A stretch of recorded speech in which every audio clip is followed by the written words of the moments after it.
तो everyone, Tapovan civil services में आपका स्वागत है। तो आइए हम आज सीटेट एग्ज़ाम जुलाई 2024 के एग्ज़ाम के पॉइंट ऑफ व्यू से एक टॉपिक की और चर्चा करेंगे। यह टॉपिक हिस्ट्री का है, बहुत इम्पोर्टेंट टॉपिक है। इसमें से लगभग 3 से 4 क्वेश्चन आते हैं। तो एसएसटी पेपर 2 में ये टॉपिक बहुत इम्पोर्टेंट है और सीटेट के अलावा भी इसमें जो क्वेश्चन पूछे जाते हैं इससे, तो चाहे वो किसी भी स्टेट का पीसीएस हो या पीएससी हो या यूपीएससी हो या यूजीसी नेट हो या सेट हो या वर्ग 1, 2, 3 हो, कोई भी एग्ज़ाम हो या एसएससी सीजीएल वगैरह जितने भी एग्ज़ाम हैं, तो उनमें जीके के रूप में पूछा जाएगा, बाकी में सब्जेक्ट के तौर पर पूछा जाएगा हिस्ट्री में। तो हम आज जिसकी चर्चा करेंगे वो आईएमपी टॉपिक है। टॉपिक का नाम है दिल्ली 12वीं से 15वीं शताब्दी तक, अर्थात इसके अंतर्गत दिल्ली सल्तनत का अध्ययन होगा। उसके बाद 15वीं से आपका 18वीं तक आ जाता है मुग़ल काल, फिर उत्तर मुग़ल काल जो 18वीं तक चलेगा। तो हम आज दिल्ली, विशेष रूप से दिल्ली सल्तनत का अध्ययन करेंगे कि दिल्ली राजधानी के रूप में कब विकसित हुई, दिल्ली को केंद्र कब माना जाने लगा। अभी तो इसके पहले वाले लेक्चर में जब हम पढ़े थे तो उसमें कावेरी नदी के डेल्टा के आसपास चोल, चेर, पांड्य, चालुक्य, इनका जो क्षेत्र था वो दक्षिण भारत ज़्यादा था। तो राज्य जो थे ज़्यादातर दक्षिण भारत में विकसित हुए थे, मध्य से नीचे। अब हम देखेंगे कैसे केंद्र की राजधानी के रूप में दिल्ली सामने आया, अर्थात जो दिल्ली पर कब्जा कर लेता था उसको मान लिया जाता था कि भारत का यह शासक है या सुल्तान है या राजा है। तो इस प्रकार से हम इसमें चर्चा करेंगे आज। तो इसमें हम देखेंगे तोमर वंश पहले जो दिल्ली पर थे, उसके बाद हम देखेंगे जो दिल्ली सल्तनत काल है जिसकी शुरुआत मामलूक या गुलाम वंश से मानी जाती है। तो इसकी सीरीज है, इसका क्रम है, दिल्ली सल्तनत का एक क्रम है कि सर्वप्रथम कौन आया, तो मामलूक और गुलाम वंश जो 1206 से 1290 तक शासन करते हैं। उनके प्रथम और अंतिम शासक के नाम आप याद रखिए, और कुछ और बीच के भी राजा हुए जो इम्पोर्टेंट हैं, उनको भी मैं बताऊंगा। इसमें चर्चा की गई है, ना भी की गई होगी तो भी आप सुन लीजिए। जैसे गुलाम वंश जो था उसको मामलूक वंश भी कहते हैं, वह 1206 से 1290 तक दिल्ली पर शासन करता है। उसका जो प्रथम शासक था वह था कुतुबुद्दीन ऐबक। तो गुलाम वंश का संस्थापक कुतुबुद्दीन ऐबक, ऐसा क्वेश्चन आता है। या गुलाम वंश का अंतिम शासक कौन था, तो वो था क्यूमर्स। तो इसको आप याद रखेंगे। उसके बाद आता है खिलजी वंश। तो खिलजी वंश रहता है 1290 से 1320 तक, खिलजी वंश शासन करता है, जिसका प्रथम शासक या खिलजी वंश का संस्थापक बोलें तो जलालुद्दीन खिलजी। उसके बाद यदि इसके अंतिम शासक की बात करें तो नसीरुद्दीन खुसरव शाह था। तो ये 1290 से 1320 तक इनका शासनकाल होता है। वहीं फिर थर्ड की बात करें तो फिर आता है तुगलक वंश, जो सर्वाधिक दिल्ली सल्तनत कालीन का सर्वाधिक शासन करता कोई है तो वह है तुगलक वंश, जिसका शासन 1320 से 1414 तक चलता है। इसके जो संस्थापक थे तुगलक वंश के वह था गयासुद्दीन तुगलक, और अंतिम शासक था नसीरुद्दीन महमूद। तो इनको आप याद रखेंगे, इनकी नोट्स बना लेंगे आप, ये सीरीज भी पूछी जाती है। उसके बाद तुगलक वंश के बाद हम आते हैं सैयद वंश। तो सैयद वंश का जो शासनकाल रहा वह 1414 से शुरू होता है और 1400 से 1451 तक चलता है। 1414 से 1451 के बीच का समय सैयद वंश रहते हैं, दिल्ली पर शासन सैयद वंश का होता है। उसका जो संस्थापक था सैयद वंश का वह था खिज्र खां, और वहीं उसका अंतिम शासक सैयद वंश का अलाउद्दीन आलम शाह था। अब हम लास्ट में बात करते हैं तो सैयद वंश के बाद आता है लोधी वंश। लोधी वंश जो था तो वह था 1451 से और 1526 तक इनका शासनकाल रहा। 1526 में बाबर हरा देता है लोधी वंश के शासक को, इब्राहिम लोधी को, और मुग़ल काल की वहाँ से शुरुआत हो जाती है। इस प्रकार दिल्ली सल्तनत का अंत होता है और मुग़ल काल वहाँ पे स्थापित हो जाती है। तो इसका जो लोधी वंश का संस्थापक था, तो लोधी वंश का संस्थापक बहलोल लोधी था। वहीं यदि अंतिम शासक की बात करें तो वह इब्राहिम लोधी था, जो किसके द्वारा पराजित हुआ, तो बाबर के द्वारा। यह पहला शासक था दिल्ली सल्तनत का जो युद्ध में मारा गया था, वीर गति को प्राप्त हुआ था। तो इसको भी आप याद रखेंगे। इस प्रकार से इसका क्रम है कि पहले गुलाम वंश, फिर खिलजी वंश, फिर तुगलक वंश, फिर सैयद वंश और लास्ट में आता है लोधी वंश। इस प्रकार 5 वंश आप याद रखेंगे और उनके कार्यकाल, जैसे मामलूक या गुलाम वंश 1206 से 1290 ईस्वी के बीच, फिर आता है खिलजी वंश तो 1290 से 1320 तक खिलजी वंश। वहीं बात करें तुगलक की तो नंबर 3 पे है तुगलक वंश। ये सर्वाधिक शासन किया दिल्ली सल्तनत पर 1320 से लेकर के 1414 तक। उसके बाद सैयद वंश 1414 से शुरू होता है और 1451 तक ये शासन करते हैं। उसके बाद आते हैं लोधी वंश जो 1451 से 1526 तक शासन करते हैं। इनमें से मामलूक या गुलाम वंश, खिलजी वंश और तुगलक वंश, ये तीनों वंश जो थे ये तुर्क थे, तुर्की शासक थे ये। तो इस प्रकार इसको भी आप याद रखेंगे। तो इस पाठ में हम विशेष रूप से इनके बारे में चर्चा करेंगे जो 12वीं से 15वीं शताब्दी के बीच के शासनकाल के शासक रहे हैं।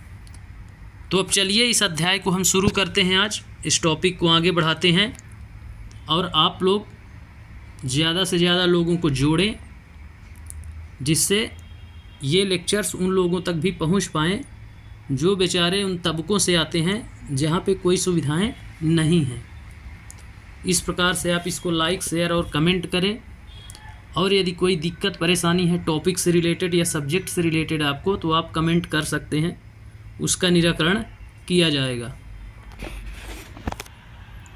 और जो एग्ज़ाम में पूछे जाएंगे क्वेश्चंस, तो सारे क्वेश्चंस मेरे द्वारा अंडरलाइन कराए जाते हैं और वॉइस में छोड़े जाते हैं कुछ ऐसी शब्दावलियाँ जो इसमें नहीं मिलेंगी पर एग्ज़ाम में आती हैं, एग्ज़ाम के पॉइंट से बहुत इंपॉर्टेंट है, तो आप उनको सुन करके नोट कर सकते हैं। जैसे जो अभी तक मैं बताया हूँ लगभग उसमें से ही 1-2 क्वेश्चन आ जाएंगे। पीएससी यूपीएससी में तो लगभग यहीं से क्वेश्चन ही आ जाते हैं, क्योंकि तर्क और जोड़ी मिलाने में वो सन और उनके अंतिम और प्रथम शासकों का ही देता है, फिर उनका क्रम पूछ देता है, तुर्क हैं कि नहीं हैं ऐसे। तो जो मेरे द्वारा अभी बताया गया है वो भी इम्पोर्टेंट है। अब आइए हम इस पाठ की चर्चा शुरू करते हैं। तो इसमें बताया गया है कि हमने अध्याय 2 में देखा कि कावेरी डेल्टा जैसे क्षेत्र बड़े राज्यों के केंद्र बन गए थे, जैसा कि अभी पिछले लेक्चर में अपलोड किया गया था, राजा एवं उनके राज्य के नाम से लेक्चर अपलोड है, उसमें बताया गया है। क्या आपने गौर किया कि अध्याय 2 में ऐसे किसी राज्य का जिक्र नहीं है जिसकी राजधानी दिल्ली रही हो? हाँ, किसी के ऐसा कोई राज्य नहीं था जिसकी राजधानी दिल्ली रही हो, ऐसा जिक्र नहीं था उसमें। आज के लेक्चर में विशेष रूप से दिल्ली को ही फोकस किया गया है, क्योंकि दिल्ली सल्तनत काल ही हम पढ़ रहे हैं। उसका शासन जो कार्यकाल था वह था 12वीं से 15वीं शताब्दी के बीच।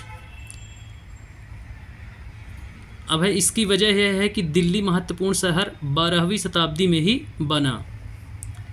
तो वजह क्या है कि अभी तक जो हम पढ़ रहे थे वो 12वीं से पहले के पढ़ रहे थे, ये अब 12वीं की बात हो रही है, अर्थात 12वीं शताब्दी में ही दिल्ली क्या बना, महत्वपूर्ण शहर बना। तालिका 1 पर नज़र डालिए। सबसे पहले तोमर राजपूत के काल में दिल्ली किस साम्राज्य की राजधानी बनी?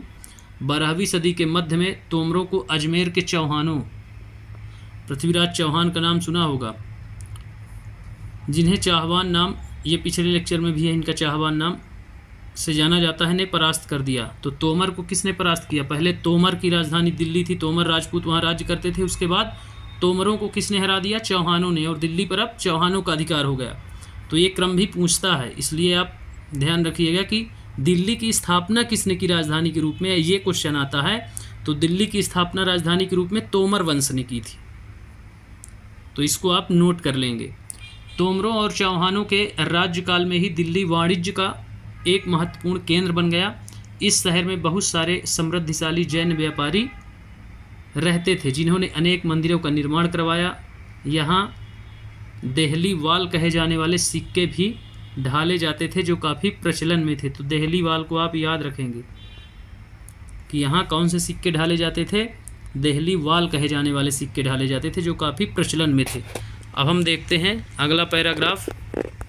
अगले में बताता है कि 13वीं सदी के आरंभ में दिल्ली सल्तनत की स्थापना हुई और इसके साथ दिल्ली एक ऐसी राजधानी में बदल गई जिसका नियंत्रण इस उपमहाद्वीप के बहुत बड़े क्षेत्र पर फैला था। तालिका 1 पर फिर से नज़र डालिए और उन 5 वंशों की पहचान कीजिए जिनसे मिलकर दिल्ली की सल्तनत बनी। जिस इलाके को हम आज दिल्ली के नाम से जानते हैं वहाँ इन मुसलमानों ने अनेक नगर बसाए।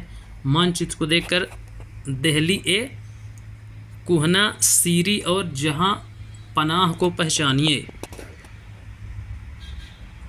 तो इसमें मैप में बताया गया है, आप देख सकते हैं। ये 13वीं से 14वीं सदी के दिल्ली सल्तनत के कुछ चुने हुए शहर हैं। तो इसमें भी बताता है कि आप उन शहरों को थोड़ा पहचानिए।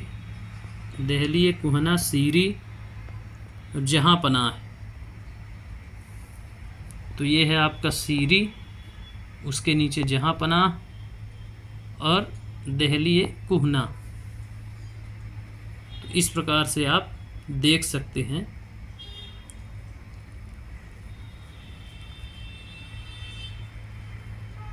हवज सुल्तानी भी है, कुतुब मीनार भी है। ये सब दिल्ली वाले इलाके को दिखाया गया है, उसके थोड़ा ऊपर वाले को। तो आप पूरे को देख सकते हैं। अब हम बढ़ते हैं आगे। इसमें तालिका 1 है दिल्ली के शासक। ये जो मैं अभी क्रम बताया था पाठ शुरू करने से पहले, सेम वही है, उसमें कोई अंतर नहीं है। तो एक बार आप देख सकते हैं, इसका स्क्रीनशॉट भी ले सकते हैं और इसको फिर नोट भी कर सकते हैं आप।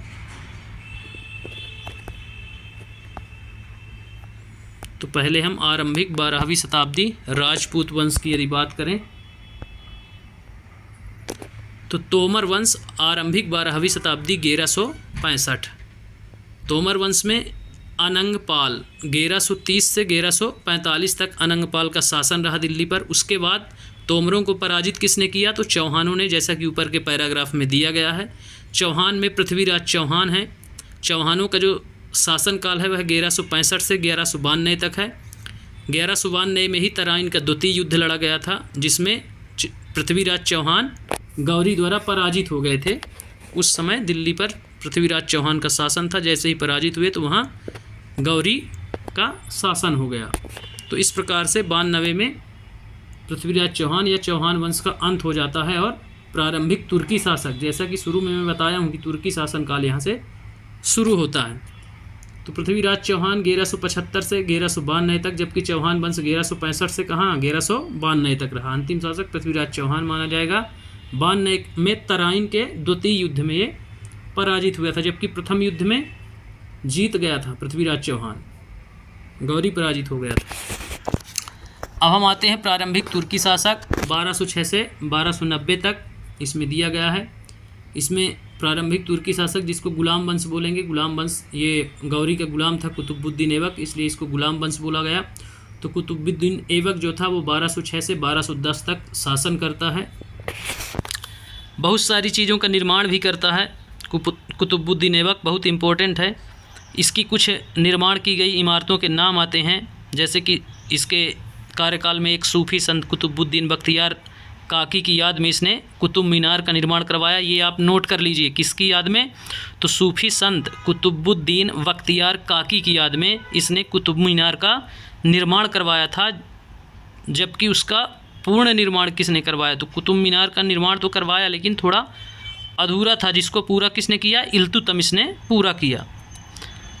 और यदि हम बात करें कुतुबुद्दीन ऐबक के बारे में, तो ये कुछ उपाधियाँ भी दी गई थी इसको, जैसे लाख बख्श और हातिम द्वितीय इसे कहते थे। और क्या किया इसने? तो अजमेर में 2.5 दिन का झोपड़ा बनवाया और दिल्ली में कुब्बत उल इस्लाम मस्जिद बनवाई। तो कुतुब मीनार, अजमेर में 2.5 दिन का झोपड़ा और दिल्ली में कुब्बत उल इस्लाम मस्जिद बनवाई। ये कुतुबुद्दीन ऐबक के बारे में जानकारी है। इल्तुतमिश, शमसुद्दीन इल्तुतमिश जो आता है, ये कुतुबुद्दीन ऐबक का गुलाम था। तो इस प्रकार ये अभी गुलाम वंश ही चल रहा है। फिर आती है रजिया।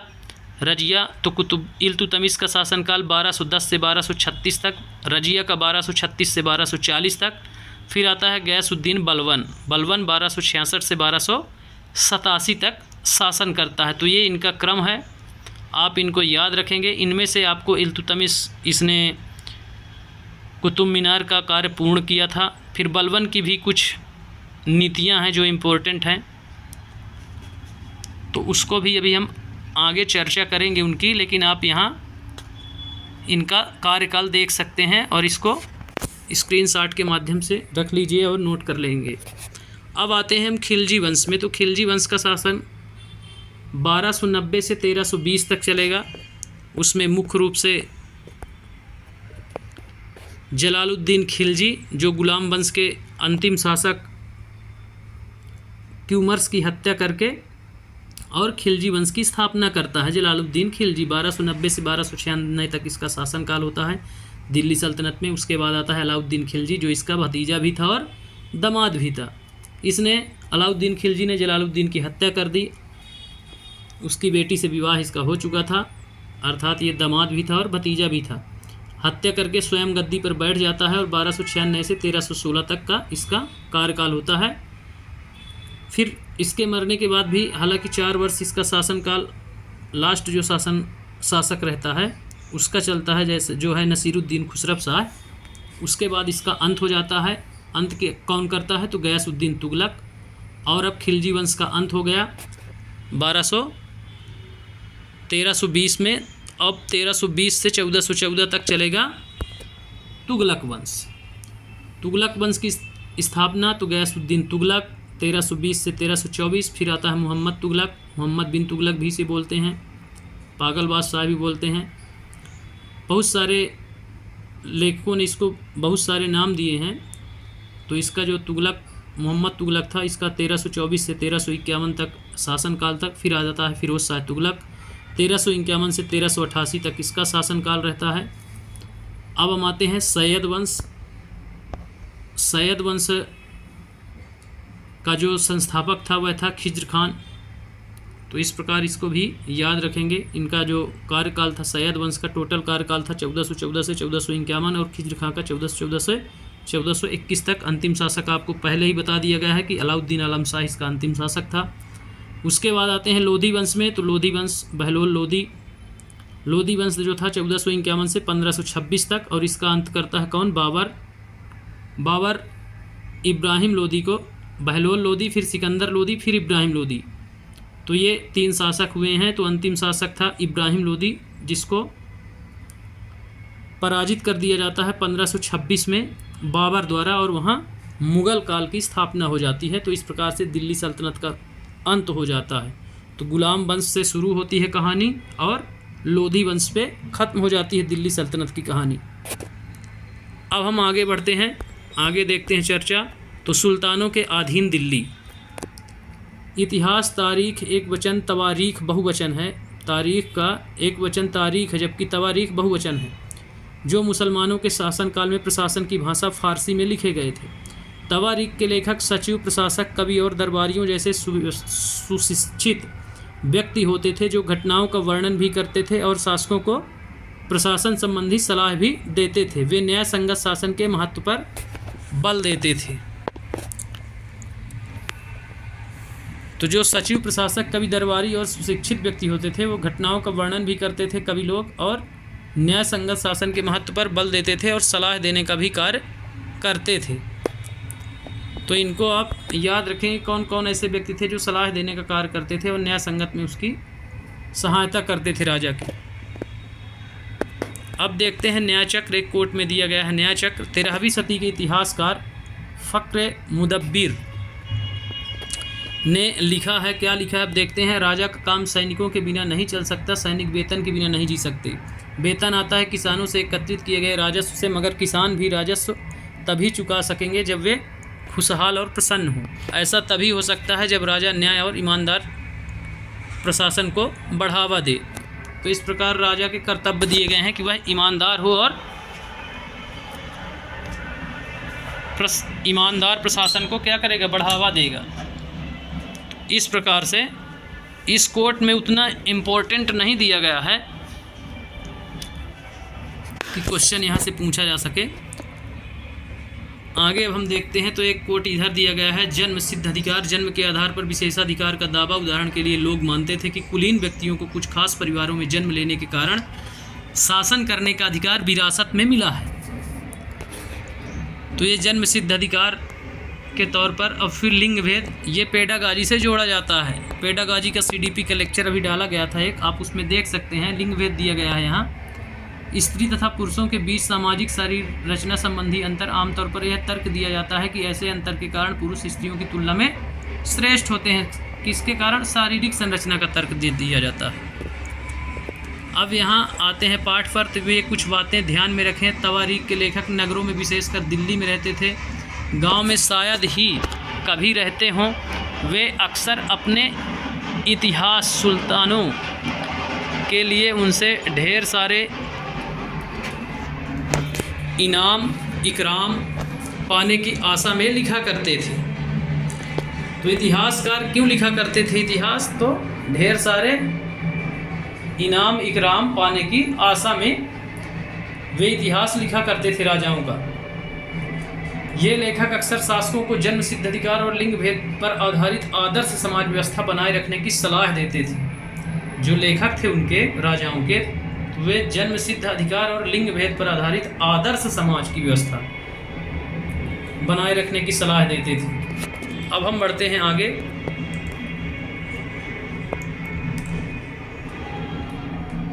उनके विचारों से सारे लोग सहमत नहीं होते थे। आदर्श समाज को वो सलाह देते थे जिससे सारे लोग, उच्च लोग ऑफिशियली सोचते थे कि नहीं, ऐसा नहीं होना चाहिए, हम उच्च हैं, इसलिए वो शायद सहमत नहीं होते थे। अब सेकंड पैरा देखते हैं। सन 1336 में सुल्तान इल्तुतमिश की बेटी रजिया सिंहासन पर बैठी। उस युग के इतिहासकार मिनहाज ए सिराज ने स्वीकार किया है कि वह अपने सभी भाइयों से अधिक योग्य और सक्षम थी, लेकिन फिर भी वह एक रानी को शासक के रूप में मान्यता नहीं दे पा रहा था। दरबारी जन भी उसके स्वतंत्र रूप से शासन करने की कोशिशों से प्रसन्न नहीं थे। सन 1240 में उसे सिंहासन से हटा दिया गया। थट्टा नामक स्थान पर इसकी मृत्यु हो गई थी। डाकुओं ने इसकी मृत्यु कर दी थी, तो आप इसको याद रखेंगे। तो 1236 में इल्तुतमिश की बेटी रजिया प्रथम महिला शासिका थी। इसको भी आप याद रखेंगे। ऐसा क्वेश्चन पूछा जाता है कि इतिहास में प्रथम महिला शासिका कौन थी, तो वह थी रजिया सुल्तान। इतिहासकार इसके समय का इनको याद रखेंगे विशेष रूप से मिनहाज है सिराज।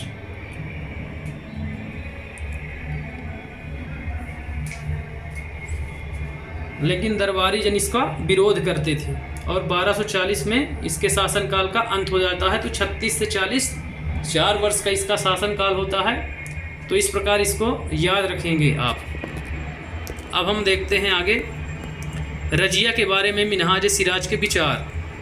जो दरबारी कवि था मिनहाज सिराज, उसके विचार क्या हैं, इस कोट के माध्यम से दिया गया है।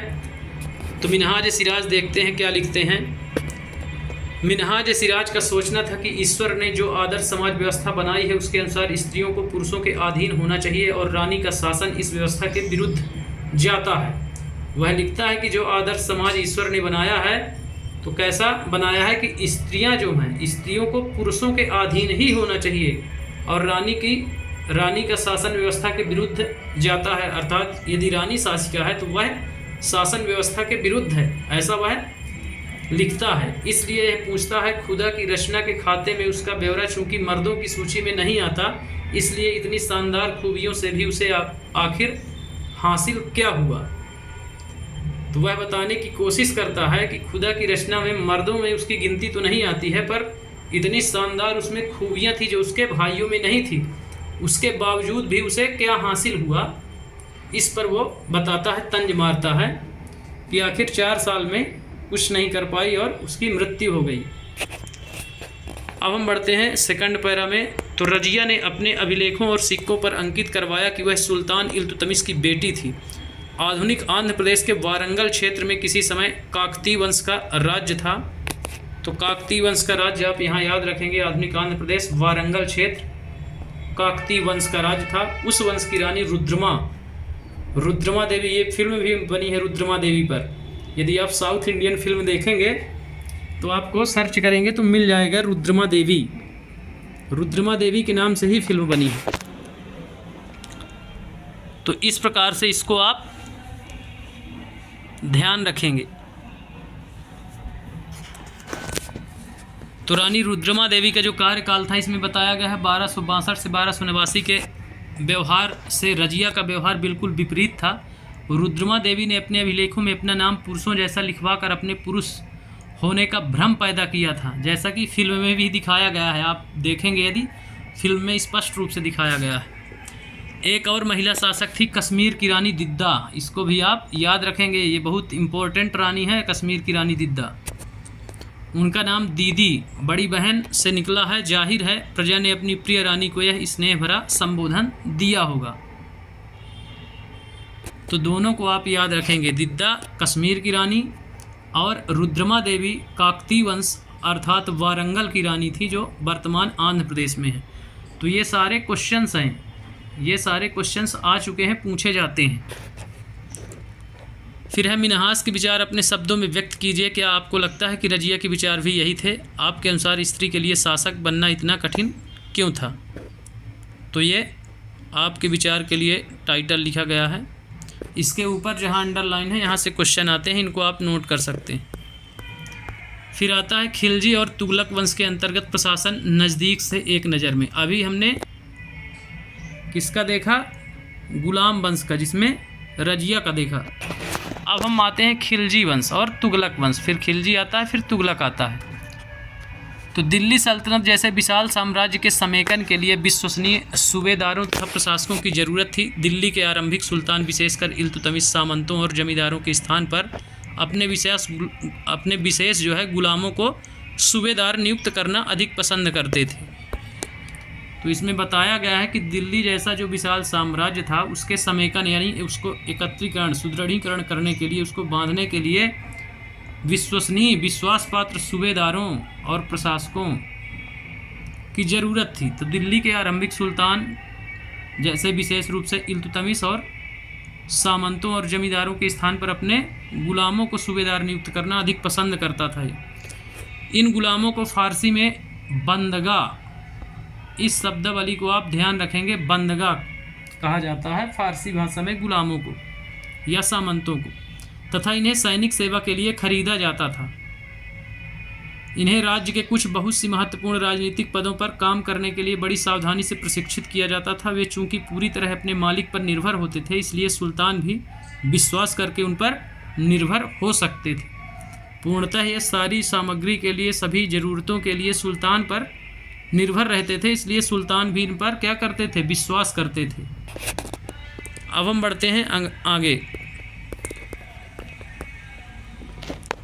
फिर बेटों से बढ़कर गुलाम कैसे, ये कोट दिया गया है। इसमें बताया गया है कि सुल्तानों को सलाह दी जाती थी कि जिस गुलाम को हमने पाला पोसा और आगे बढ़ाया है उसकी हमें देखभाल करनी चाहिए, क्योंकि तकदीर अच्छी हो तभी पूरी ज़िंदगी में कभी कभी ही योग्य और अनुभवी गुलाम मिलता है। बुद्धिमानों का कहना है कि योग्य और अनुभवी गुलाम बेटे से भी बढ़कर होता है, ऐसा बुद्धिमानों का कहना है। इसलिए जिसको पालते पोसते थे, गुलाम बनाते थे, उसका विशेष ध्यान रखते थे और वही आगे राजगद्दी भी, राज सिंहासन भी पाता था।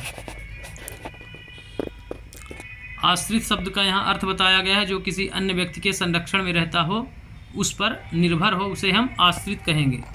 तो ये पेडागॉजी से जोड़ के कभी कभार पूछ देता है। जैसे आपसे पूछ देगा कि माध्यमिक शिक्षा का विद्यार्थी माध्यमिक स्तर का, कक्षा स्तर का किस पर आश्रित रहेगा। इस प्रकार से पेडागॉजी से जोड़ करके क्वेश्चन इसमें पूछा जाता है। अब इसमें अगला पैराग्राफ दिया गया है कि खिलजी तथा तुगलक शासक बंदगा को ही गुलाम कहा गया था का इस्तेमाल करते रहे और साथ ही अपने पर आश्रित निम्न वर्ग के लोगों को भी ऊंचे राजनीतिक पदों पर बैठाते रहे। जो आश्रित थे राजाओं पर, निम्न वर्ग के लोग, उनको भी वे ऊंचे राजनीतिक पदों पर बैठाते थे। ऐसे लोगों को सेनापति, सूबेदार जैसे पद दिए जाते थे, लेकिन इससे राजनीतिक स्थिरता भी पैदा होने लगी। राजनीतिक स्थिरता क्यों पैदा होने लगी? क्योंकि एक तो निम्न वर्ग, गुलाम और बेटे जो थे, तो एक कहावत है ना कि घर का लड़का गोही चाटे मामा खाए मावट, इसलिए बच्चों में ही फिर मतभेद होने लगता था, पिता और बच्चे में। इसलिए क्या होता था, ये जो अलाउद्दीन खिलजी था अपने चाचा को ही मार दिया, जलालुद्दीन को ही, तो इसका ही परिणाम है वो, इसी का उदाहरण है वो। फिर आते हैं नेक्स्ट पैराग्राफ में। तो गुलाम और आश्रित अपने मालिकों और संरक्षकों के प्रति तो वफादार रहते थे, मगर उनके उत्तराधिकारियों के प्रति नहीं। इसमें दिया गया है कि जो गुलाम थे तो वो राजा के प्रति तो वफादार थे, पर राजा के पुत्रों के प्रति वफादार नहीं होते थे। इसमें दिया गया है कि मालिकों और संरक्षकों के प्रति तो वफादार रहते थे, लेकिन उत्तराधिकारी अर्थात जो उनके पुत्र या उत्तराधिकारी जो हो सके उनके प्रति नहीं। फिर आता है सुल्तानों ने अपने नौकर होते थे, सुल्तानों के अपने नौकर होते थे, फलस्वरूप किसी नए शासक के सिंहासन पर बैठते ही प्रायः नए और पुराने सरदारों के बीच टकराहट शुरू हो जाती थी। सुल्तानों द्वारा निचले तबके के लोगों को संरक्षण दिए जाने के कारण उच्च वर्ग के कई लोगों को गहरा धक्का लगता था और फारसी तवारीख के लेखकों ने निचले खानदान के लोगों को ऊंचे पदों पर बैठाने के लिए दिल्ली के सुल्तानों की आलोचना की है। तो इतिहास की तारीख में लेखकों ने क्या किया है, निचले खानदान के जो लोग ऊंचे पदों पर बैठे थे उनकी आलोचना की है। तो इस प्रकार से इसमें जहां अंडरलाइन किया गया है उसको आप विशेष ध्यान रखेंगे। फिर कोट दिया गया है कि सुल्तान मोहम्मद तुगलक के अधिकारी जन, मोहम्मद तुगलक के अधिकारी जन यहाँ पर अब पढ़ेंगे, देखेंगे कौन कौन थे। तो सुल्तान मोहम्मद तुगलक के अजीज खुम्मार नामक कलाल शराब बनाने वाले व बेचने वाले को क्या कहा गया, अजीज खुम्मार नामक कलाल जो था वो शराब बनाने और बेचने का कार्य करता था। फिर है फिरूज हज्जाम नामक नाई, मनका तब्बाक नामक बावर्ची और लड्डा तथा पीरा नामक माली के ऊंचे प्रशासनिक पदों पर बैठाया था इसने। तो आप इनको याद रखेंगे, निम्न कुल के लोग थे जिसको उसने ऊंचे पदों पर आसीन किया था। फिर है 14वीं शताब्दी के मध्य के इतिहासकार जियाउद्दीन बर्नी महोदय आते हैं इसके शासनकाल में। बर्नी ने इन नियुक्तियों का उल्लेख सुल्तान के राजनीतिक विवेक के नाश और शासन करने की अक्षमता के उदाहरणों के रूप में किया है। अर्थात उसने इतिहास में वर्णन किया है कि यहाँ जो राजनीतिक रणनीतियाँ हैं या बुद्धि है वह भ्रष्ट हो चुकी है, नष्ट हो चुकी है और शासन करने में अक्षमता को उजागर किया उसने कि अर्थात राजा में क्षमता नहीं है, इसलिए वो ऐसा कर रहा है। तो इसको आप यहाँ से याद रखेंगे, किसको, जियाउद्दीन बर्नी को। अब हम बढ़ते हैं आगे। पहले वाले सुल्तानों की ही तरह खिलजी और तुगलक शासकों ने भी सेना नायकों को भिन्न भिन्न आकार के इलाकों के सूबेदार के रूप में नियुक्त किया। जैसा कि पहले गुलाम वंश में किया गया, उसी तरह खिलजी और तुगलक शासकों ने भी क्या किया, सेना नायकों को भिन्न भिन्न आकार के इलाकों के सूबेदार के रूप में नियुक्त कर दिया। इलाके के इक्ता कहलाते थे, इसको आप विशेष रूप से ध्यान रखेंगे। इक्ता पद्धति, इलाका जो था इसमें क्या था, इक्ता पद्धति में ये था कि सामंत को या सूबेदार जिसको बोलते हो, सूबेदार बोला गया है जिसमें, तो इसमें एक ज़मीन का टुकड़ा इन्हें दे दिया जाता था, उससे आप सैनिक खर्च चलाइए और उसके बाद जो धन बचे तो कुछ धन केंद्र को आप जमा करेंगे राजा के पास, और जब ज़रूरत पड़ेगी आप राजा की सहायता के लिए तत्पर रहेंगे। सैनिक सहायता भी इसमें शामिल होती थी। तो इक्ता कहलाते थे, ये सूबेदार के रूप में नियुक्त किया। ये इलाके के क्या कहलाते थे, इक्तादार इनको बोला गया, और इन्हें संभालने वाले अधिकारी इक्तादार। ठीक, इसको आप आकार वाले इलाकों को क्या बोला गया, अर्थात जो ज़मीन का टुकड़ा था या आकार था उसको इक्ता, और इस इक्ता को या ज़मीन के टुकड़े को संभालने वाले अधिकारी, उस इलाके को देखने वाले अधिकारी को इक्तादार या मुक्ति, ये शब्द बहुत इंपॉर्टेंट है। इक्तादार और मुक्ति शब्द दोनों आप याद रखेंगे, या तो इक्तादार पूछेगा या फिर मुक्ति पूछ लेगा। मुक्ति का फर्ज था कि सैनिक अभियानों का नेतृत्व करना, जैसा कि अभी मैंने बताया। इसमें इक्तों में कानून व्यवस्था बनाए रखने, अपनी सैनिक सेवाओं के बदले वेतन के रूप में मुक्ति इलाकों से राजस्व की वसूली किया करते थे। बताया कि इसमें जो इक्ता ज़मीन दी जाती थी इक्ता नाम की, तो उससे जो मुक्ति या इक्तादार थे, इक्तादार या मुक्ति जो उस ज़मीन को संभालते थे, तो क्या करते थे, वेतन के बदले में क्या करते थे, इनको वेतन नहीं दिया जाता था केंद्र से सैनिक के लिए, तो बदले में क्या करते थे, मुक्ति इलाकों से राजस्व वसूलते थे। जो इक्ता इनको मिलती थी, अर्थात ज़मीन का टुकड़ा जो मिलता था, उससे ये कर वसूलते थे और अपने सैनिक का स्वयं का खर्चा चलाते थे। तो राजस्व के रूप में मिली रकम से ही वे अपने सैनिकों की तनख्वाह देते थे आगे ये बताया गया है, तनख्वाह देते थे। और मुक्ति लोगों पर काबू रखने का सबसे प्रभावी तरीका था कि उनका पद वंश परंपरा से न चलने और उन्हें कोई भी एकता थोड़े समय के लिए ही मिले। तो इस प्रकार से उनमें राजा काबू पाता था कि वह वंशानुगत नहीं थी एकता प्रथा जो थी, जिसके कारण उसका स्थानांतरण कर दिया जाए। सुल्तान अलाउद्दीन खिलजी मोहम्मद तुगलक के शासनकाल में नौकरी के इन कठोर नियमों का बड़ी सख्ती से पालन होता था। खिलजी के और मोहम्मद तुगलक के शासनकाल में मुक्ति लोगों द्वारा एकत्रित किए गए राजस्व की रकम का हिसाब लेने के लिए राज्य द्वारा लेखाधिकारी नियुक्त किए जाते थे। तो राज्य द्वारा लेखाधिकारी नियुक्त किए जाते थे। किससे? मुक्ति द्वारा क्या करते थे? जो कर वसूला जाता था उसकी निगरानी के लिए अधिकारियों की नियुक्ति करता था राजा। फिर मुक्ति राज द्वारा निर्धारित कर ही वसूले और तय संख्या के अनुसार सैनिक रखे। जितना कर वसूला जाए उसके तय संख्या के अनुसार ही सैनिक वो रख सकता था। अब आते हैं नेक्स्ट पैराग्राफ की ओर। जब दिल्ली के सुल्तान शहरों से दूर आंतरिक इलाकों को भी अपने अधिकार में ले आए तो उन्होंने भूमि के स्वामी सामंतों, अमीर जमींदारों को भी अपनी सत्ता के आगे झुकने को बाध्य कर दिया। सामंत थोड़े बड़े इलाके का मालिक होता था, राजा के नीचे ही माना जाता था, एकदम मुक्ति की ही तरह था, लेकिन थोड़ा बलवान व्यक्ति होता था। ये कभी कभी स्वतंत्र भी हो जाते थे। पिछले लेक्चर में इसका डिटेल बताया गया था। फिर है जमींदारों को भी अपनी सत्ता के आगे झुकने के लिए बाध्य कर दिया। अलाउद्दीन खिलजी के शासनकाल में भू राजस्व के निर्माण और वसूली के कार्य को राज्य अपने नियंत्रण में ले आया। राजस्व निर्धारण और वसूली के कार्य को अलाउद्दीन खिलजी ने अपने स्वयं के नियंत्रण में ले लिया। इसमें अधिकारी स्वयं उसके प्रति जिम्मेदार थे, राजा के प्रति, खिलजी के प्रति। इसने बाजार नियंत्रण व्यवस्था, जो हर एग्जाम में पूछा जाता है कि किसने लाया था, अलाउद्दीन खिलजी ने। तो स्थानीय सामंतों से कर लगाने का अधिकार छीन लिया गया। अब जो सामंत थे जिन्हें जमीन का टुकड़ा दिया गया था, उनसे कर लगाने का अधिकार छीन करके किसके पास चला गया? खिलजी के शासनकाल की बात हो रही है। अलाउद्दीन खिलजी स्वयं अपने हाथ में ले लिया कि सारे रूल्स रेगुलेशन मैं बनाऊंगा। इसलिए वो बाजार के सभी सामग्रियों की रेट लिस्ट सुबह होते हुए क्या करता था?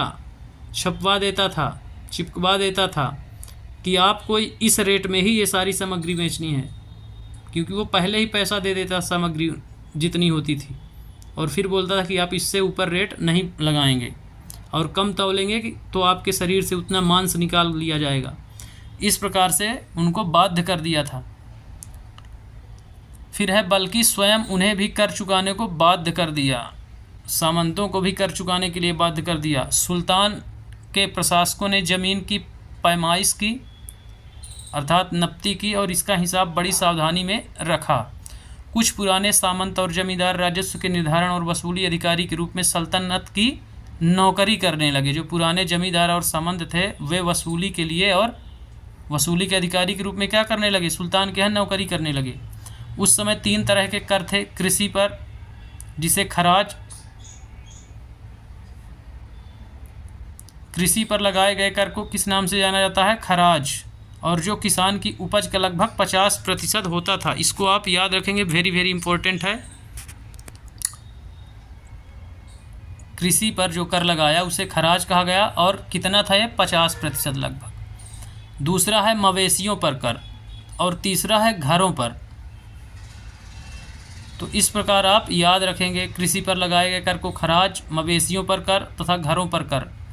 यह याद रखना जरूरी है कि इस उपमहाद्वीप का काफ़ी बड़ा हिस्सा दिल्ली सुल्तानों के अधिकार से बाहर ही था। दिल्ली से बंगाल जैसे सुदूर प्रांतों का नियंत्रण कठिन था, और दक्षिण भारत की विजय के तुरंत बाद ही वह पूरा क्षेत्र फिर से स्वतंत्र हो गया। दक्षिण भारत ऐसा क्षेत्र था, चूँकि दिल्ली वहाँ से बहुत दूर पड़ती थी, तो सुल्तान दक्षिण भारत के राजाओं को जीत भी लेता था और फिर चला जाता था अपने राजधानी में, अर्थात दिल्ली में। तो इतनी दूर थी कि वे अपने आप को स्वतंत्र घोषित कर देते थे, कुछ करवर नहीं देते थे कि जब तक आएगा तब तक फिर देखा जाएगा क्या होता है, क्योंकि उसको बहुत टाइम लगता था। पहले इतना तेज़ रफ्तार से चलने वाली गाड़ियाँ नहीं थी, घोड़ों से ही जाना पड़ता था, हाथी और घोड़ों से रुकते रुकते पूरी सेना के साथ। तो इसलिए पूरे उपमहाद्वीप में नियंत्रण करना कठिन था। यहाँ तक कि गंगा के, अब आगे देखते हैं, तो आप करों के नाम विशेष रूप से याद रखेंगे।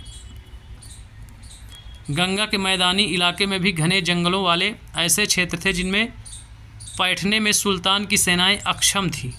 स्थानीय सरदारों ने इन क्षेत्रों में अपना शासन जमा लिया। अलाउद्दीन खिलजी और मोहम्मद तुगलक इन इलाकों पर जोर ज़बरदस्ती अपना अधिकार जमा तो लेते थे, पर वह अधिकार कुछ ही समय तक रह पाता था। जैसा दक्षिण भारत में थी ऐसा ही उत्तर मैदानी गंगा वाले इलाके में जो जंगल था उसमें भी थी कि सुल्तान की सेनाएं अक्षम थी वहाँ पर शासन करने के लिए, और यदि जोर ज़बरदस्ती करके अधिकार जमा भी लेते थे तो क्या होता था, कुछ समय क्षणिक समय के लिए रह पाता था, बस ज़्यादा समय के लिए नहीं रह पाता था वहाँ पर शासन, वे स्वतंत्र हो जाते थे। अब आता है सरदार और उनकी किलेबंदी। तो यहाँ किलेबंदी के रूप में बताया गया है किलों का किस प्रकार से रख रखाव किया जाता था जिससे आक्रमण हो तो सुरक्षित रहें। अफ्रीकी देश मोरक्को से 14वीं सदी में भारत आए यात्री इब्न बतूता। अफ्रीकी देश मोरक्को से 14वीं सदी में भारत आया यात्री इब्न बतूता। बतलाया कि सरदार कभी कभी चट्टानी ऊबड़ खाबड़ पहाड़ी इलाकों में किले बनवा कर रहते थे। बताता है कि जो सरदार थे वो ऊबड़ खाबड़ पहाड़ी इलाकों में ऊंचाई पर किला बनवा कर रहते थे, और कभी कभी बांस की झुरमुटों में, भारत में बांस पोला नहीं होता, अर्थात ठोस बांस का प्रयोग पहले होता था, खोखले बांस का नहीं, यह बहुत बड़ा होता है। इसके अलग अलग हिस्से आपस में इस तरह से गुथे होते हैं कि उन पर आग का भी असर नहीं होता, और वे कुल मिलाकर के बहुत ही मजबूत होते हैं। बताता है कि इतने घने बांस की बाड़ी टाइप का लगाया गया जिसमें क्या होता था, आग भी लगना आसान नहीं था, असरदार नहीं थी, बहुत मजबूत होते थे ये। सरदार इन जंगलों में रहते हैं जो इनके लिए किले की प्राचीर का काम करते हैं, प्राचीर अथवा अर्थात बाउंड्री या बाड़ का काम करते हैं। इस दीवार के घेरे में ही उनके मवेशी और फसल रहते हैं। अंदर ही पानी भी उपलब्ध रहता है, अर्थात वहाँ एकत्रित हुआ वर्षा का जल, इसलिए उन्हें प्रबल बलशाली सेनाओं के बिना हराया नहीं जा सकता। ये सेनाएं जंगल में घुसकर खास तौर से तैयार किए गए औजारों से बांसों को काट डालती हैं। तो इस प्रकार से इब्न बतूता सरदारों के बारे में लिखता है। अफ्रीकी मोरक्को का ये यात्री भारत आया 14वीं सदी में, और ये बताता है कि उस समय स्थिति क्या थी सरदारों की भारत में। तो भारत में उस समय स्थिति को बताता है कि भारत के सरदार ऊंचे ऊंचे ऊबड़ खाबड़ पहाड़ी इलाकों में किले बनवाकर निवास करते थे। किले के चारों ओर बांस के झुरमुट अर्थात इतने सघन बांसों के झुरमुट बाउंड्री के रूप में लगाए जाते थे कि उन पर आग का भी कोई असर नहीं पड़ता था। इसलिए एक विशाल सेना की ज़रूरत पड़ेगी वहाँ यदि हराना है उनको तो। और किले के अंदर ही पानी की व्यवस्था होती थी, उसके चारों ओर उसकी जो प्राचीर का काम करती थी बाड़ी बांस की, तो उसके चारों ओर उनकी फसलें और जानवर रहते थे। तो इस प्रकार से उसमें बताया गया है कि किस प्रकार से किले का निर्माण और उसकी सुरक्षा रहती थी उस समय 14वीं शताब्दी में। अब हम बढ़ते हैं आगे। चंगेज खान के नेतृत्व में मंगोलों ने 1219 में उत्तर पूर्वी ईरान में ट्रांसआक्सियाना आधुनिक उज़्बेकिस्तान पर हमला किया, और इसके शीघ्र बाद ही दिल्ली सल्तनत को उनका धावा झेलना पड़ा। अलाउद्दीन खिलजी और मोहम्मद तुगलक के शासनकालों के आरंभ में ही दिल्ली पर मंगोलों के धावे बढ़ गए। इससे मजबूर होकर दोनों ही सुल्तानों को एक विशाल स्थानीय सेना खड़ी करनी पड़ी। इतनी विशाल सेना को संभालना प्रशासन के लिए भारी चुनौती थी। तो आप चंगेज खां को याद रखेंगे। 1219 उत्तर पूर्वी ईरान ट्रांसआक्सियाना आधुनिक उज़्बेकिस्तान पर हमला कर दिया और दिल्ली पर शीघ्र ही करने वाला था। तो क्वेश्चन आता है कि मंगोलों का सर्वाधिक आक्रमण किस सुल्तान के शासनकाल में हुआ, या मंगोलों को एकमात्र ऐसा सुल्तान जिसने सर्वाधिक बार पराजित किया, सुरक्षा ही नहीं की बल्कि पराजित भी किया, तो वह कौन था? तो वह था अलाउद्दीन खिलजी। अलाउद्दीन खिलजी एक ऐसा शासक था दिल्ली सल्तनत का जिसने मंगोलों को पराजित किया, सुरक्षा ही नहीं बल्कि मंगोलों को कई बार पराजित किया। तो इसको आप ये विशेष रूप से इस लाइन को आप याद रखेंगे या नोट कर लेंगे। अब हम बढ़ते हैं 15वीं तथा 16वीं शताब्दी में सल्तनत। अभी हम 13वीं और 14वीं और 12वीं शताब्दी की देखे हैं। जैसे 12वीं में हमने पृथ्वीराज चौहान तोमर वंश को देखा था, 13वीं में हमने गुलाम वंश को देखा और 14वीं में हमने खिलजी और तुगलक वंश को देखा। उसी प्रकार अब हम 15वीं और 16वीं का अध्ययन करेंगे आगे। तो 15वीं तथा 16वीं शताब्दी में सल्तनत, अब दिल्ली सल्तनत को देखते हैं। 15वीं 16वीं शताब्दी में तालिका 1 को फिर से देखें, आप पाएंगे कि तुगलक वंश के बाद 1526 तक दिल्ली तथा आगरा पर सैयद तथा लोदी वंशों का राज्य रहा। तो ऊपर तालिका में बताया गया है, शुरुआत में मेरे द्वारा खुद बताया गया है, तो आप इसको याद रखेंगे। इनका अलग अलग कार्यकाल भी बताया गया है, तो आप वहाँ से देख लेंगे। तो दिल्ली और आगरा में सैयद वंश, फिर लोदी वंश तुगलक वंश के बाद। तो पहला गुलाम वंश, फिर खिलजी वंश, फिर अभी हमने देखा तो पहला जो था वो गुलाम वंश था, फिर खिलजी आए, फिर तुगलक, फिर अब आएंगे सैयद और लास्ट में लोदी। तो लोधी वंश लास्ट रहेगा। उसके बाद आ जाता है मुग़ल काल। बाबर पराजित कर देता है इब्राहिम लोदी को और वहाँ शासन कर लेता है दिल्ली में। तो इस प्रकार दिल्ली सल्तनत का अंत और मुग़ल काल का आरंभ होता है। तो अब आगे बढ़ते हैं। तब तक जौनपुर, बंगाल, मालवा, गुजरात, राजस्थान तथा पूरे दक्षिण भारत में स्वतंत्र शासक उठ खड़े हुए। 15वीं 16वीं शताब्दी में क्या हुआ कि जौनपुर, बंगाल, मालवा, गुजरात, राजस्थान और पूरे दक्षिण भारत की यदि बात करें तो वहाँ स्वतंत्र शासक जो सामंत थे वो अब स्वतंत्र अपने घोषित कर दिए, स्वतंत्र शासक के रूप में उठ खड़े हुए। उनकी राजधानियाँ समृद्ध थी, समृद्ध कर लिए राजधानी को भी, और राज्य फल फूल रहे थे। इसी काल में अफगान तथा राजपूतों जैसे नए शासक समूह, अफगान और राजपूत, अफगान अर्थात विदेशी जो आए थे तुर्क वगैरह से, उनको अफगान, और राजपूत जो भारत के क्षत्रिय शासक थे उनको राजपूत जैसे नए शासक समूह उभरे। तो ये 15वीं और 16वीं शताब्दी की बात है। फिर सेकंड पैरा है, इस काल में स्थापित राज्यों में से कुछ छोटे तो थे पर शक्तिशाली थे और उनका शासन बहुत ही कुशल एवं सुव्यवस्थित तरीके से चल रहा था। इसमें बताता है कि जो स्थापित हुए राज्य उनमें से कुछ छोटे जरूर थे पर शक्तिशाली थे और बहुत कुशल एवं सुव्यवस्थित तरीके से शासन चला रहे थे। अब आता है शेर शाह सूरी का जिक्र। तो शेर शाह सूरी या सूर जिसे बोला गया 1540 से 1545 में बिहार में अपने चाचा के एक छोटे से इलाके के प्रबंधक के रूप में काम शुरू किया। इसने किसने? शेर शाह सूरी ने। इसको आप याद रखेंगे बिहार से, और शासनकाल 1540 से 45। और आगे चलकर इसने इतनी उन्नति की कि मुग़ल सम्राट हुमायूं को 1530 से 1540 और 1555 से 56 तक को चुनौती दी और परास्त किया था। ये हुमायूं को परास्त करके दिल्ली पर अधिकार कर लिया था। शेर शाह ने दिल्ली पर अधिकार करके स्वयं अपना राजवंश स्थापित किया। सूरवंश ने केवल 15 वर्ष 40 से 55 तक 1540 से 55 तक शासन किया, लेकिन इसके प्रशासन ने अलाउद्दीन खिलजी वाले कई तरीकों को अपनाकर उन्हें और भी चुस्त बना दिया। तो अलाउद्दीन खिलजी के कुछ तरीकों का ये अनुसरण किया था और इसी ने ग्रैंड ट्रंक रोड का निर्माण करवाया था, तो काफ़ी विकास किया था। इस प्रकार महान सम्राट अकबर 1556 से 1605 ने जब मुग़ल साम्राज्य को समेकित किया तो उसने अपने प्रतिमान के रूप में शेर शाह की प्रशासन व्यवस्था को ही अपनाया। इसीलिए बोलते हैं कि अकबर का पूर्वगामी शेर शाह सूरी कैसे है, डिटेल में लिखें या चर्चा करें। ये मेंस में क्वेश्चन आते हैं पीएससी और यूपीएससी में कि शेर शाह सूरी अकबर का पूर्वगामी था, इसकी चर्चा करें।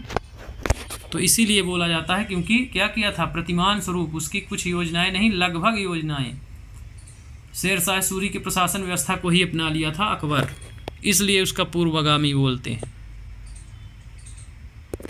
अब हम बढ़ते हैं आगे। एक कोट कल्पना करने के लिए दिया गया बच्ची है एक, आप अलाउद्दीन खिलजी या मोहम्मद तुगलक के शासनकाल में एक किसान हैं और आप सुल्तान द्वारा लगाया गया कर नहीं चुका सकते, आप क्या करेंगे? फिर कुछ शब्द आए हैं, इनको भी आप याद रखेंगे। इनका डिटेल ऊपर बताया गया है। इक्ता है, तारीख या तवारीख है, गैरीसन है, मंगोल हैं, जो मंगोल आक्रमण सबसे ज़्यादा खिलजी के शासनकाल में हुए। खिलजी ने इनसे सुरक्षा ही नहीं बल्कि इनको पराजित भी करने का कार्य किया है। अलाउद्दीन खिलजी विशेष रूप से आप याद रखेंगे उसका नाम। लिंग निर्धारण और लिंग में कैसे पक्षपात हुआ, कैसे रजिया को मार दिया गया, इस प्रकार से आप इसको भी देखेंगे। और खराज जो एक कृषि पर कर लगाया जाता था उसकी यहाँ चर्चा की गई है ऊपर। अलाउद्दीन खिलजी के शासनकाल में जो 3 प्रकार के कर लगाए गए हैं उसमें से एक खराज था जो कृषि पर था, 50% था, अर्थात उपज का आधा हिस्सा। तो इस प्रकार से आप इन शब्दावलियों को भी ध्यान रखेंगे, क्वेश्चन यहाँ से डायरेक्ट उठा लिए जाते हैं। फिर से याद करें में दिया है नंबर 1, दिल्ली में सबसे पहले किसने राजधानी स्थापित की? तोमर वंश ने पहले राजधानी स्थापित की। उसके बाद आता है हमारा चौहान वंश, उसके बाद दिल्ली सल्तनत के शासक आते हैं जिसमें गुलाम वंश, खिलजी वंश, तुगलक वंश, सैयद वंश और लोदी वंश लास्ट में आता है। फिर दूसरा है दिल्ली के सुल्तानों के शासनकाल में प्रशासन की भाषा क्या थी? वे चूँकि फारसी थे इसलिए उनकी भाषा भी वही थी। अनुवाद भी कराए बहुत सारे ग्रंथों का। फिर है नंबर 3, किसके शासन के दौरान सल्तनत का सबसे अधिक विस्तार हुआ? तो सबसे जो विस्तार तुगलक वंश था जो वहाँ पे हुआ, बहुत लंबे समय तक उनने शासन भी किया। फिर चौथा है इब्न बतूता किस देश से भारत में आया था? इब्न बतूता एक अभी ऊपर हमने देखा है उसको, अफ्रीकी था, तो अफ्रीकी कंट्री से आया था, तो उसका भी आप इसको फिर से याद करें में देख सकते हैं। अब हम बढ़ते हैं आगे, आइए समझें। न्याय चक्र के अनुसार सेनापतियों के लिए किसानों के हितों का ध्यान रखना क्यों जरूरी था? तो न्याय चक्र में जो सहायक होते थे राजा के विश्वास पात्र लोग, वे इस क्रिया में भाग लेते थे, उन्हीं को बताया गया है कि किसान के हितों को ध्यान में रखना क्यों जरूरी था। इसलिए ज़रूरी था क्योंकि उस समय जो कर का साधन था तो वह कृषि कर ही था मेन, क्योंकि भारत कृषि प्रधान देश आज भी है और पहले भी था, इसलिए ज़्यादातर कर किसानों से ही प्राप्त होता था, इसलिए किसानों के हितों को ध्यान में रखना जरूरी था। छठा है सल्तनत की भीतरी और बाहरी सीमा से आप क्या समझते हैं? जैसा कि अभी बताया गया था कि बांस के झुरमुट ऊपर किला बना लिया जाता था पर्वतों पर। फिर सातवां है मुफ्ती अपने कर्तव्यों का पालन करे है सुनिश्चित करने के लिए कौन कौन से कदम उठाए गए थे? आपके विचार में सुल्तान के आदेशों का उल्लंघन करना चाहने के पीछे उसके क्या कारण हो सकते थे? तो मुफ्ती अपने कर्तव्यों का पालन करे, इसके लिए समय समय पर उसको परिवर्तित कर दिया जाता था, वंशानुगत नहीं थी, और एक अधिकारी की नियुक्ति की जाती थी जो कर वसूलने के साथ उसके पर निगरानी रखता था। तो इस प्रकार से उस पर कंट्रोल रहता था केंद्र का अर्थात राजा का। फिर आगे आते हैं, आइए विचार करें कि आपकी समझ में तवारीख के लेखक आम जनता के जीवन के बारे में कोई जानकारी देते हैं। तो आम जनता उस समय की प्रशासनिक सामाजिक व्यवस्था को बिल्कुल देते थे लेकिन ज़्यादातर राजा की ही चर्चा होती थी इसमें। 9वां है फिर दिल्ली सल्तनत के इतिहास में रजिया सुल्तान अपने ढंग की एक ही थी। क्या आपको लगता है कि आज महिला नेताओं को ज़्यादा आसानी से स्वीकार किया जाता है? संघर्ष पहले भी था, संघर्ष आज भी है, लेकिन चूँकि अब लोकतांत्रिक व्यवस्था है इसलिए वो अधिकार उनको दिए गए हैं। फिर 10वां है दिल्ली के सुल्तान जंगलों को क्यों कटवा देना चाहते थे? क्या आज भी जंगल उन्हीं कारणों से काटे जा रहे हैं? ऐसा नहीं है, उस समय जंगल इसलिए सुल्तान कटवाते थे क्योंकि उनको दिक्कत जाती थी वहाँ पर प्रशासन करने में जंगली इलाकों में। फिर आइए करके सीखें, पता लगाएं कि क्या आपके इलाके में दिल्ली के सुल्तानों द्वारा बनवाई गई कोई इमारत, क्या आपके इलाके में और भी कोई ऐसी इमारत है जो 12वीं से 15वीं सदी के बीच बनाई गई हो? इसमें से कुछ इमारतों का वर्णन कीजिए और उनके रेखा चित्र बनाइए। तो यदि आपके आसपास हों सल्तनतकालीन इमारत तो उनके बारे में ज़रूर डिटेल लिखें, उसको देखें और उसके बारे में पता करें, उससे भी क्वेश्चन आते हैं। तो इस प्रकार से इस पाठ की चर्चा हुई जिसमें हमने दिल्ली सल्तनत की प्रशासनिक व्यवस्था, वहाँ कौन कौन से राजा प्रशासन किए, कहाँ से शुरुआत हुआ, दिल्ली राजधानी के रूप में कहाँ उदित हुई।